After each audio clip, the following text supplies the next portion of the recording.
BTech commerce. मेरा नाम है अश्मित कौर और मैं हूं आपकी इकोनॉमिक्स एजुकेटर। तो आज के इस क्लास में हम क्या पढ़ने वाले हैं? आज हम पढ़ेंगे सर्कुलर फ्लो ऑफ इनकम, जो आपकी यूनिट फर्स्ट है, national income and related aggregates, उसी का एक भाग है। पहला चैप्टर आपको क्या मिल जाएगा? सर्कुलर फ्लो ऑफ इनकम का मिल जाएगा, अगर आप किसी रिफ्रेशर से पढ़ रहे हो। ठीक है, आया समझ में? तो ये बहुत ही छोटा चैप्टर है एंड बहुत ही इंटरेस्टिंग चैप्टर है, तो आपको एंड तक बने रहना है और अच्छे से समझना है। ठीक है, चलिए। तो सबसे पहले हम क्या देखेंगे? Meaning of circular flow of income. Circular flow of income का मतलब क्या है? नाम से ही समझने की कोशिश करो। सर्कुलर फ्लो ऑफ इनकम मतलब इनकम यहां से जनरेट हुई, यहां से निकली और घूम फिर आके यहीं पर आ गई है। ठीक है, आया समझ में? मुझसे 100 रुपए निकले, मतलब मैंने किसी को 100 रुपए दिए और घूम फिर के मेरे पास ही 100 रुपए आ गए, तो इसको हम क्या बोलते हैं? Circular flow of income. ठीक है, आया समझ में? चार्ट के थ्रू इसको पहले समझेंगे एंड देन फिर हम आएंगे इसकी डेफिनेशन पे। ठीक है, तो सबसे पहले अगर हम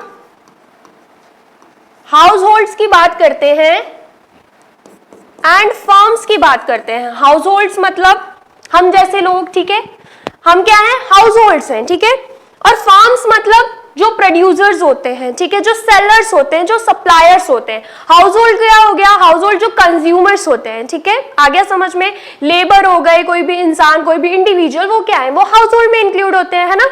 चलिए, तो सबसे पहले अगर हम सिर्फ हाउस होल्ड्स एंड फर्म्स की बात करते हैं, तो आप खुद सोचिए, अगर हमें किसी भी चीज की जरूरत पड़ रही है तो उसके लिए क्या चाहिए? हमें सबसे पहले तो पैसा चाहिए। पैसा कैसे आएगा? फ्री में आ जाएगा? नहीं, काम करेंगे तो ही आएगा। तो अभी क्या है? अभी हाउस होल्ड को पैसों की जरूरत है क्योंकि उसके घर का राशन खत्म हो गया है। तो वो क्या करेगा? वो जाएगा, बाहर निकलेगा, काम करना स्टार्ट करेगा, काम ढूंढेगा अपने लिए। ठीक है, तो वो किसके पास जाएगा?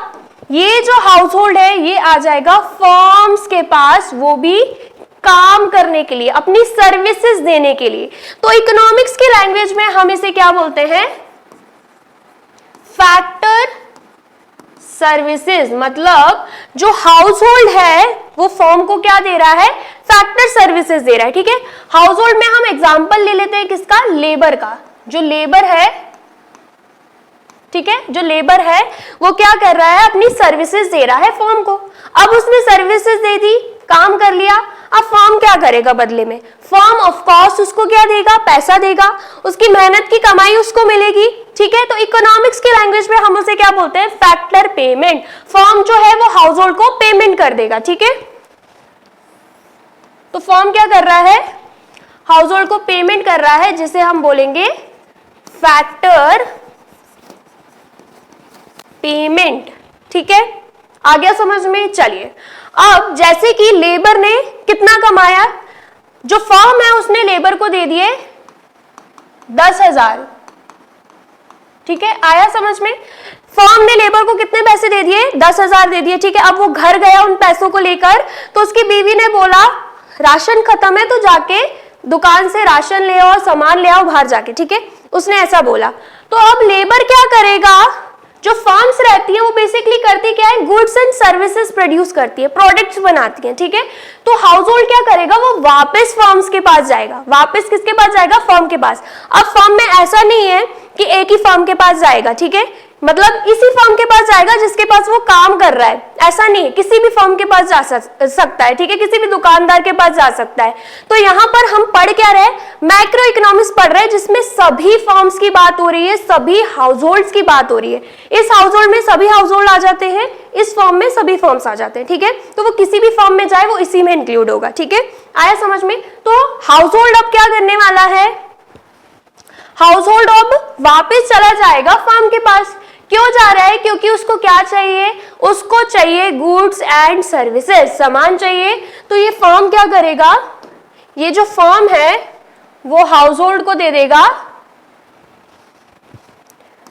Goods and services. ठीक है, गुड्स एंड सर्विसेज दे दी, तो फर्म जो है वो हाउस होल्ड को फ्री की गुड्स एंड सर्विसेज देने वाला है क्या? नहीं, उसके बदले में वो क्या करेगा? चार्ज करेगा पैसा किससे, हाउस होल्ड से ही चार्ज करेगा, लेबर से चार्ज करेगा, ठीक है। और ये जो गुड्स एंड सर्विसेज है, ये हाउस होल्ड किस लिए ले रहा है, खुद यूज करने के लिए, कंज्यूम करने के लिए। वो खर्चा क्यों कर रहा है, कंज्यूम करने के लिए। तो उस खर्चे को हम क्या बोलते हैं, उस खर्चे को हम बोलते हैं कंजम्पशन एक्सपेंडिचर। तो वो जो एक्सपेंडिचर कर रहा है ना, तो वो उसके बदले में फर्म को क्या देगा, पैसे दे देगा, ठीक है। उसे हम क्या बोलेंगे, कंजम्पशन एक्सपेंडिचर। तो उसने कितना कमाया था, ₹1000, ठीक है। बाहर गया राशन का सामान लेने, तो उसने फर्म को क्या दे दिया, ₹10,000 दे दिया। सॉरी, कमाया कितना था उसने, ₹10,000, और उसने फर्म को कितना दे दिया, ₹10,000 दे दिया, क्योंकि 10,000 का ही उसने क्या ले लिया फर्म से, गुड्स एंड सर्विसेज, राशन का सामान ले लिया, ठीक है। आया समझ में। तो हमने क्या देखा यहां से, ये जो 10,000 थे ये फर्म से ही निकले थे और वापस किसके पास आ गए हैं, फर्म्स के पास ही आ गए हैं, ठीक है। कंजम्पशन एक्सपेंडिचर में कंफ्यूज नहीं होना है।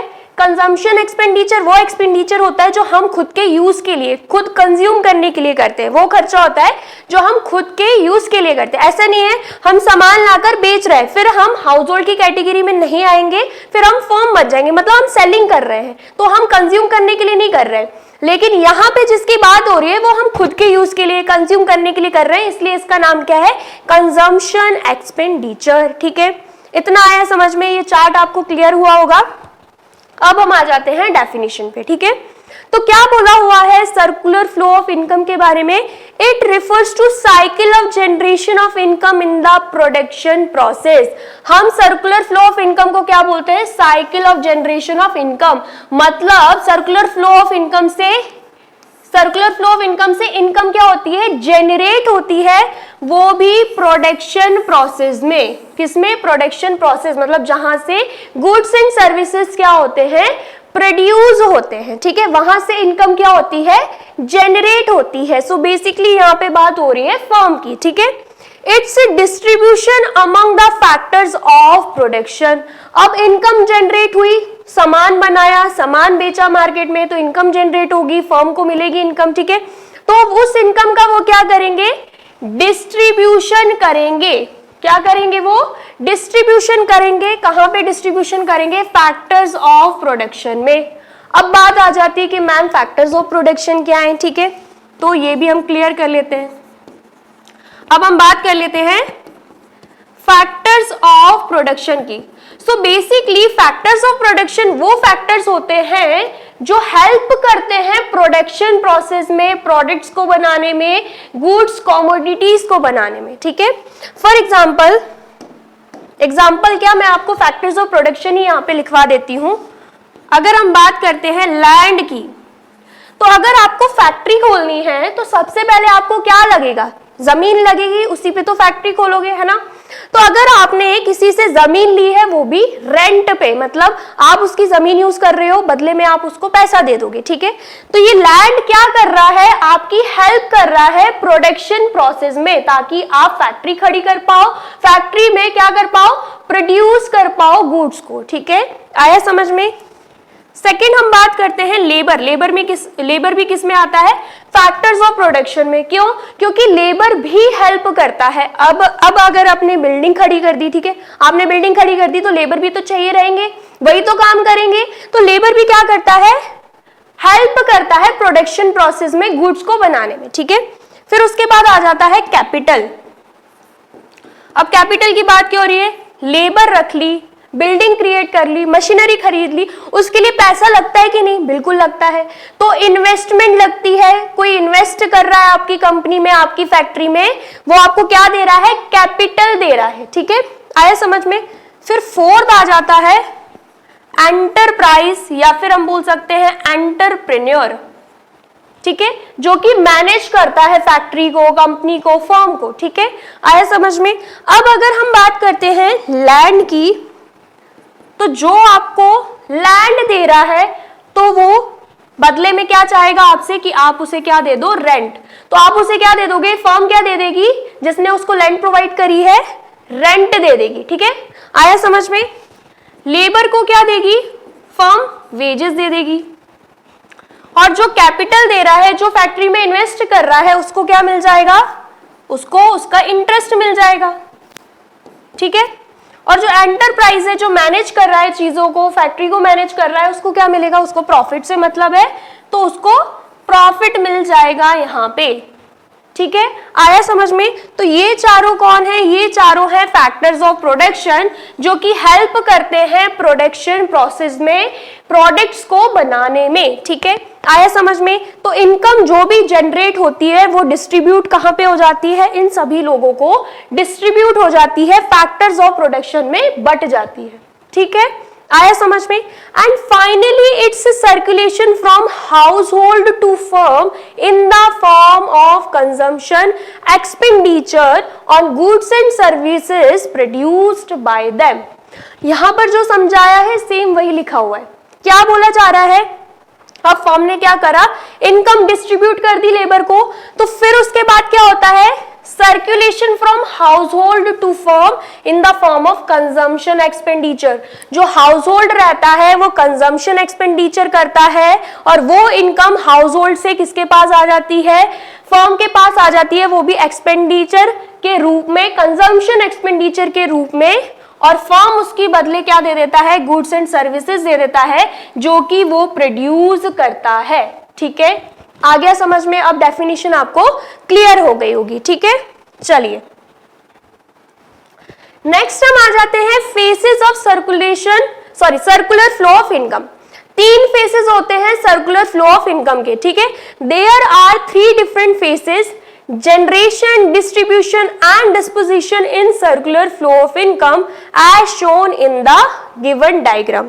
यहां पर आप देख सकते हो सबसे पहला फेज क्या होता है सर्कुलर फ्लो ऑफ इनकम का, जनरेशन फेज।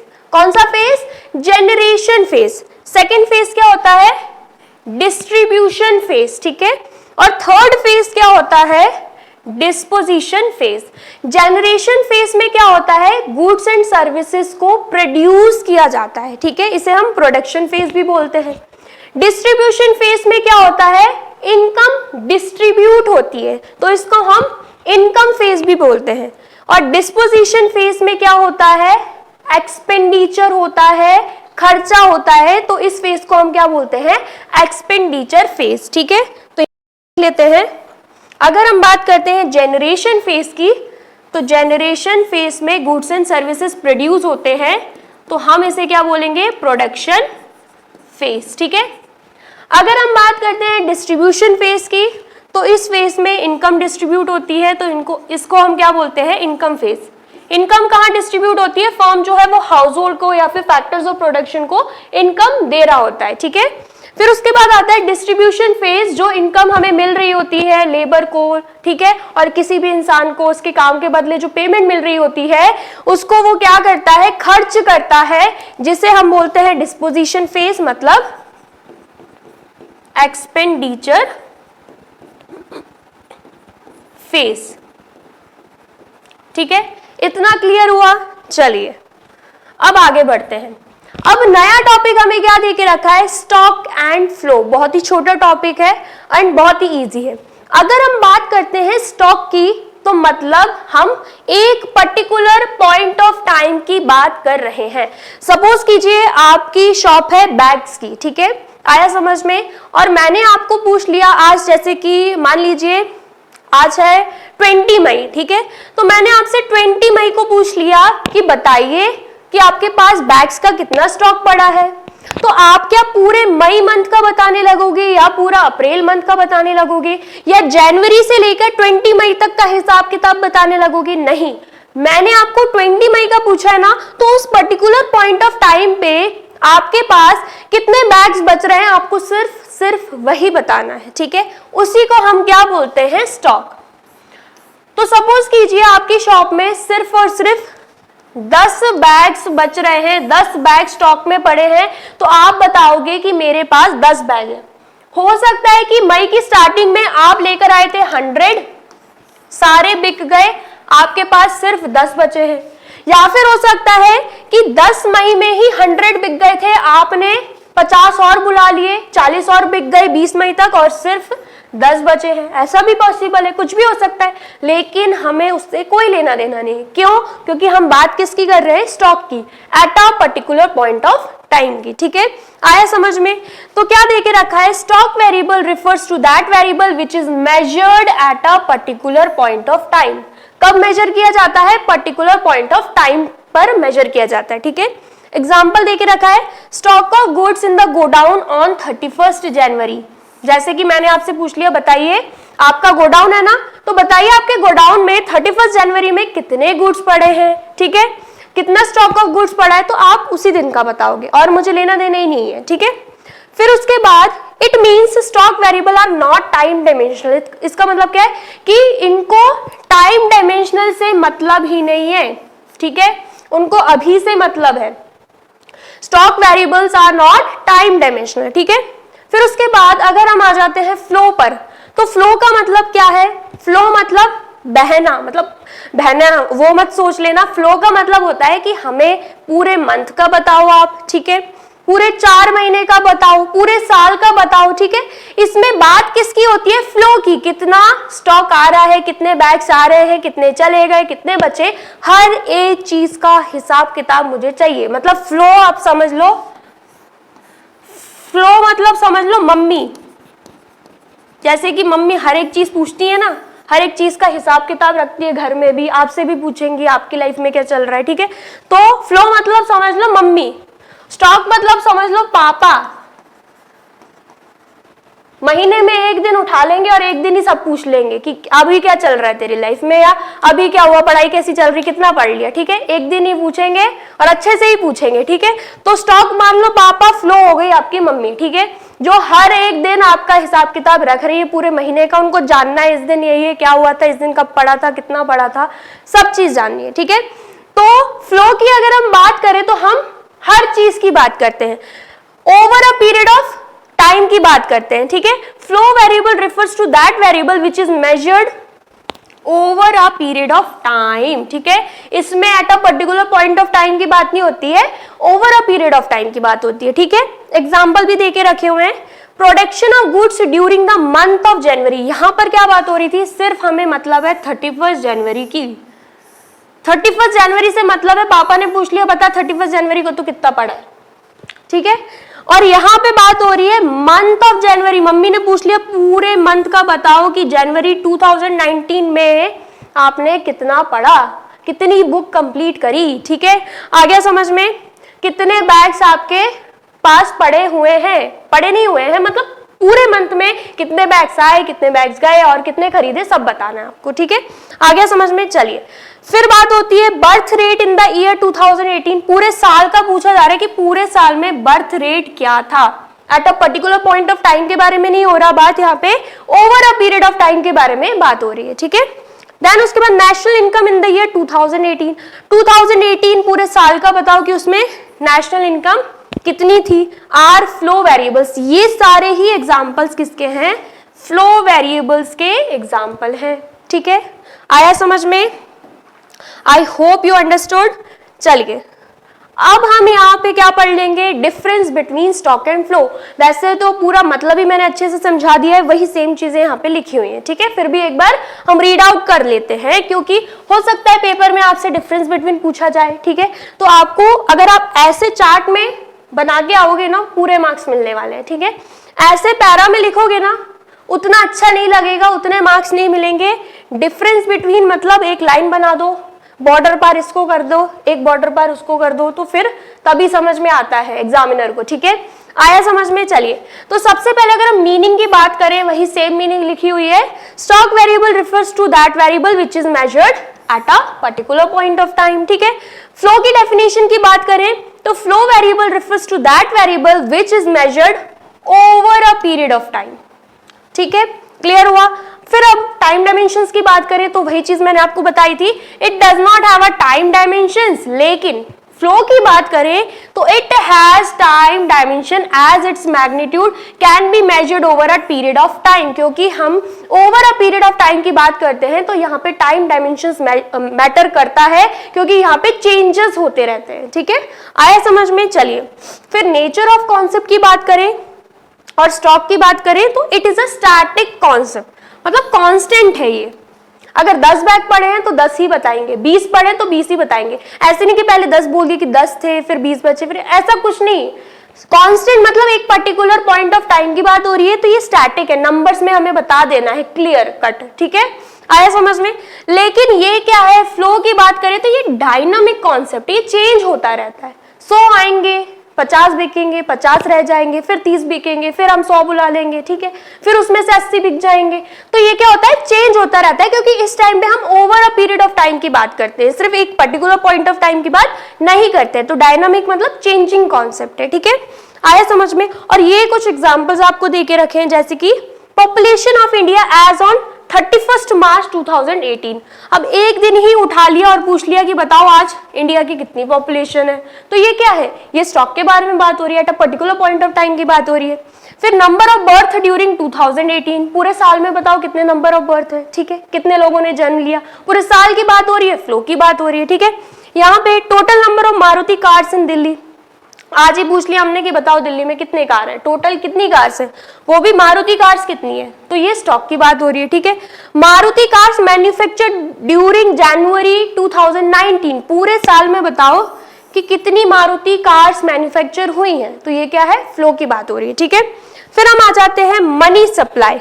मनी सप्लाई मतलब मनी इन सर्कुलेशन, बताइए मनी सप्लाई कितना चल रहा है, ये स्टॉक की बात है। ठीक है, नेशनल वेल्थ कितनी है, अब नेशनल वेल्थ में क्या हो जाता है कि पूरी वैल्यू बतानी है, हमारी कंट्री में जो एसेट्स है उनकी टोटल वैल्यू कितनी है। ठीक है, आया समझ में? फिर उसके बाद क्वांटिटी ऑफ व्हीट स्टोर, कितनी क्वांटिटी ऑफ व्हीट आपने स्टोर करके रखा हुआ है, तो ये सभी एग्जांपल्स किसके हैं, स्टॉक के। फ्लो पे आ जाते हैं, एक्सपेंडिचर और ट्रांजैक्शंस इन मनी, कितना एक्सपेंडिचर कितना ट्रांजैक्शंस हुए मनी के, तो ये फ्लो की बात हो रही है। ठीक है, नेशनल इनकम, अब नेशनल इनकम में क्या आ जाता है, पूरे साल का हिसाब किताब आ जाता है। ठीक है, नेशनल इनकम मतलब यहाँ का भी बताना है, अब्रॉड से नेट इनकम कितनी आई है वो भी बतानी है, सभी चीजें इंक्लूड हो जाती है। ठीक है, तो ये क्या है, ये स्टॉक नहीं है, ये फ्लो है। ठीक है, देन उसके बाद क्वांटिटी ऑफ व्हीट प्रोड्यूस, कितना व्हीट प्रोड्यूस हुआ है, कितना क्वांटिटी ऑफ व्हीट प्रोड्यूस हुआ है, यहाँ पे डिफरेंस देखना, स्टोर्ड एंड प्रोड्यूस्ड में डिफरेंस है। ठीक है, कितना स्टोर करके रखा हुआ है आपने eight a particular point of time और कितना प्रोड्यूस किया है आपने पूरे महीने में, उसकी बात हो रही है। ठीक है, तो ये फ्लो में आ जाएगा, प्रोड्यूस्ड वर्ड यूज हो रहा है तो फ्लो में आएगा, स्टोर्ड वर्ड यूज हो रहा है तो किस में आएगा, स्टॉक में आ जाएगा। ठीक है, इतना क्लियर हुआ। अब हम बात कर लेते हैं टाइप्स ऑफ सर्कुलर फ्लो की। तो दो तरीके के सर्कुलर फ्लो होते हैं, real flow and money flow. There are two types of circular flow, real flow and money flow.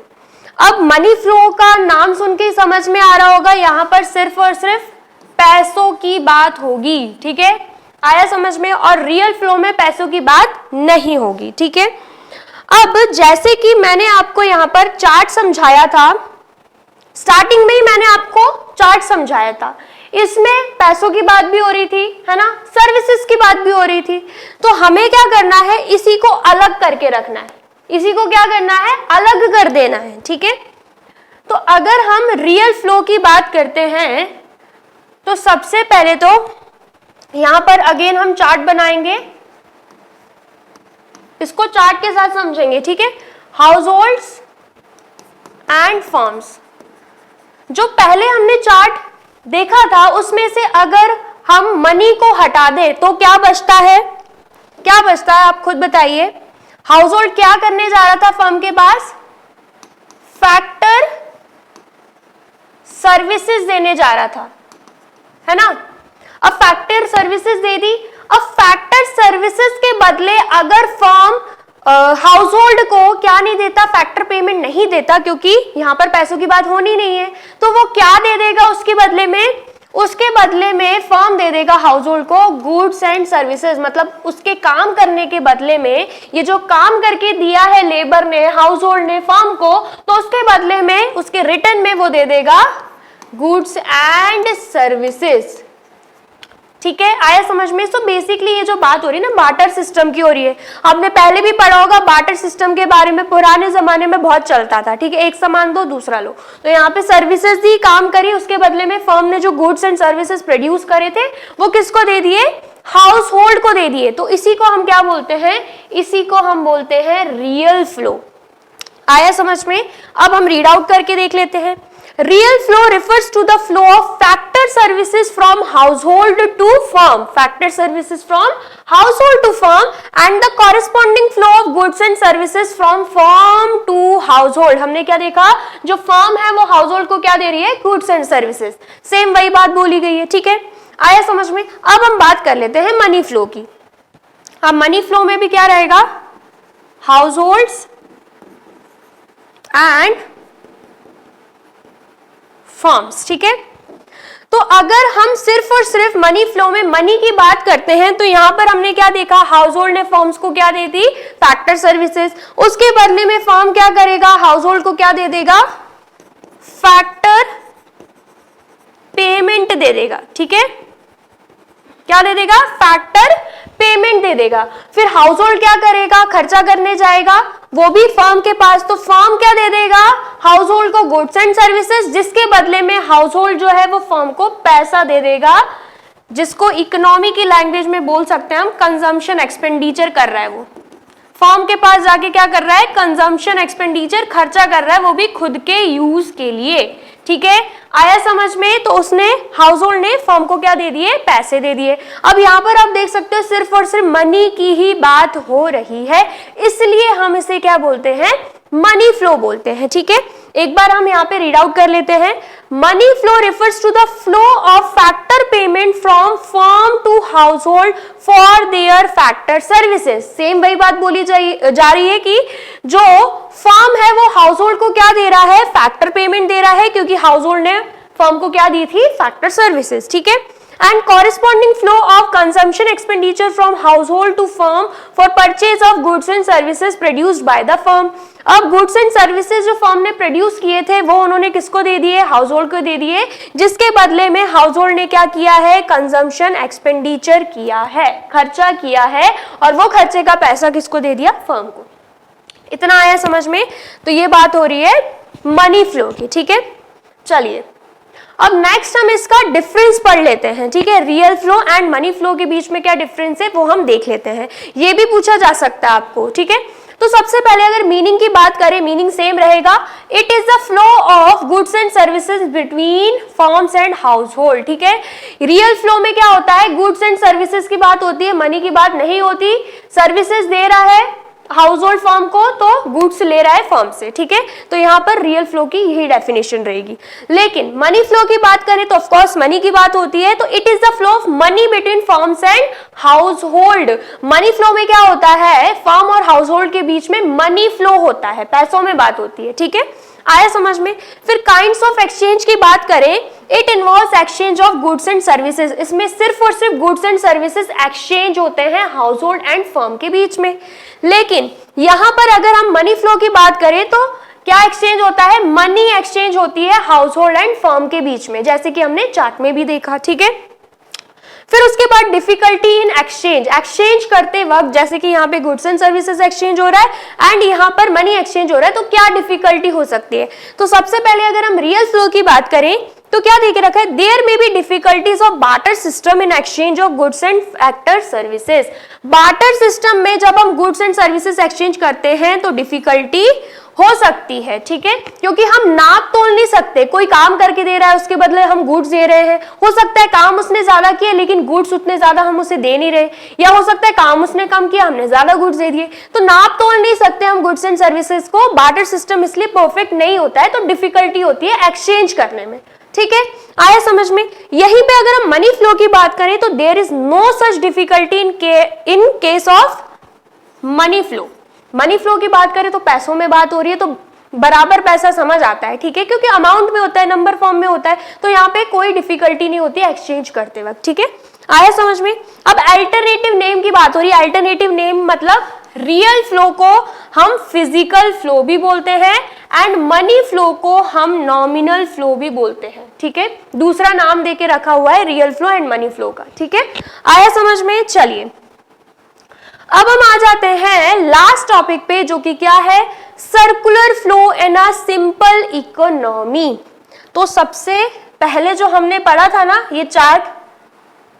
ये जो चार्ट पढ़ा था हमने, इसी को हम बोलते हैं circular flow of income in two sector economy, क्योंकि यहां पर सिर्फ हाउस होल्ड एंड फर्म्स की ही बात हो रही होती है, सिर्फ दो ही लोग इनमें इंक्लूड है, इसीलिए इसे बोला जाता है इन टू सेक्टर्स इकोनॉमी। ठीक है, आया समझ में?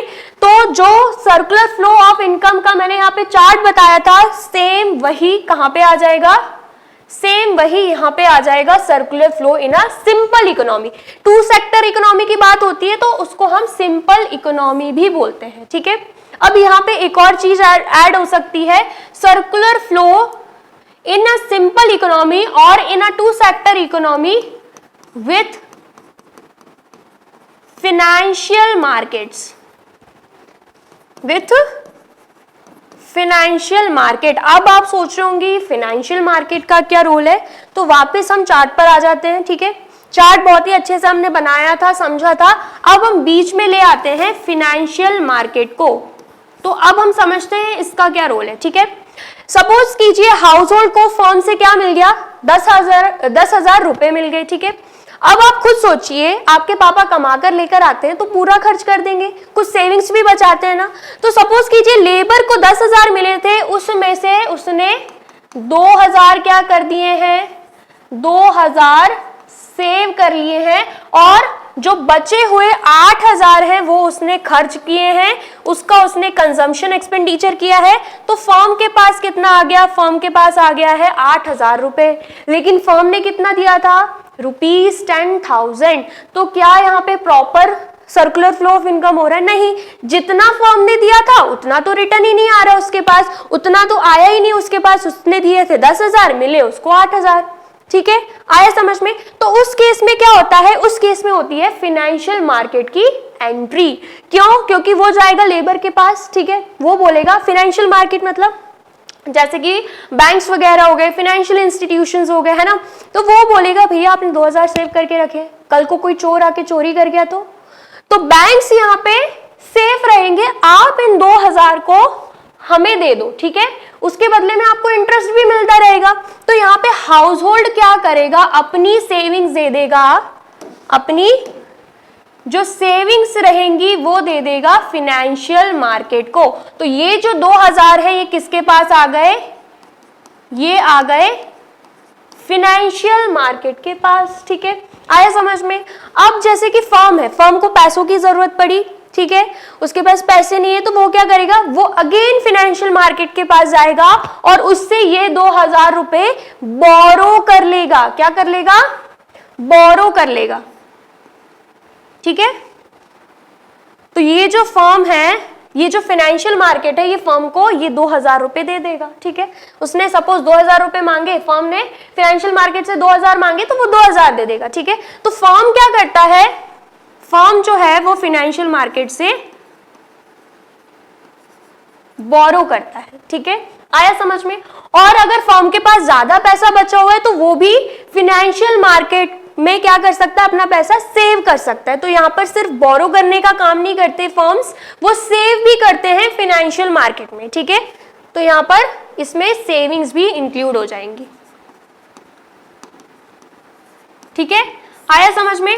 तो इसका मतलब क्या है, हाउस होल्ड जो है वो सिर्फ सेव कर सकते हैं, लेकिन फर्म जो है वो बोरो भी कर सकते हैं, उधार भी ले सकते हैं और सेविंग्स भी कर सकते हैं फाइनेंशियल मार्केट के साथ। अब आप सोच रहे होंगे कि हाउस होल्ड क्यों नहीं बोरो कर सकता, क्योंकि हाउस होल्ड प्रोडक्शन नहीं कर रहा है, हाउस होल्ड प्रोड्यूसर नहीं है। ठीक है, वो कंज्यूम करता है, तो इसीलिए बोरो सिर्फ कौन करेगा, जो प्रोड्यूस कर रहा है, जो प्रोडक्ट्स बना रहा है। ठीक है, आ गया समझ में? तो हम इसे बोलते हैं फाइनेंशियल मार्केट, मतलब जो circular flow of income in a simple economy with financial market. तो पूरा ही चैप्टर हमने क्या किया है, इजी पीजी वे में अच्छे से समझ लिया है। ठीक है, वीडियो अगर आपको अच्छी लगी है तो सबसे पहले आपको क्या करना है, वीडियो को लाइक करना है। लेक्चर आपको कैसे लगा जल्दी से कमेंट सेक्शन में बता दीजिए, और उसके बाद क्या करना है, सब्सक्राइब तो कर ही रखा होगा, नहीं किया है तो सब्सक्राइब भी कर दीजिए, शेयर भी कर दीजिए चैनल को अपने दोस्तों के साथ, और दोस्त नहीं भी हैं तो रिश्तेदार हैं, मासी बुआ, उनको भी कर दो, क्योंकि उनके भी तो बच्चे होंगे, कजिन्स होंगे आपके। ठीक है, वो भी 12th क्लास में पढ़ते होंगे तो उनको भी ऐसी वीडियोस मिल जाएंगी जैसे कि आपको मिल रही हैं। ठीक है, आया समझ में, उन्हें भी बोलिएगा आगे शेयर करें, लाइक करें, कमेंट करें, सबके पास ये वीडियो पहुंचनी चाहिए। अगर आपको अच्छी लगी है तो जल्दी से लाइक करके जाइए। स्टे ट्यून्ड विद अस, मिलते हैं नेक्स्ट लेक्चर में। Till then take care, bye bye.